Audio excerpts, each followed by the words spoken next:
પ્રતિનિધિ જે આપની સમક્ષ સ્વતંત્રતા દિવસ વિશે તેમનું વ્યક્તિત્વ રજૂ કરશે. અહીં પધારેલા મહેમાનગણ, આચાર્યશ્રી, શિક્ષકગણ તથા મારી સાથે અભ્યાસ કરતા વહાલા વિદ્યાર્થીઓ, ભાઈઓ તથા બહેનો, મારું નામ કામળિયા ઋષિતા દિનેશભાઈ છે. હું ધોરણ 7માં અભ્યાસ કરું છું.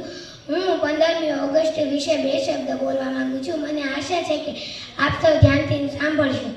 15મી ઓગસ્ટ 1947ના રોજ આપણો દેશ આઝાદ થયો હતો. આ આઝાદી આપણને મહાત્મા ગાંધી, ભગતસિંહ, સરદાર પટેલ જેવા મહાન દેશભક્તોના બલિદાન પછી મળી છે.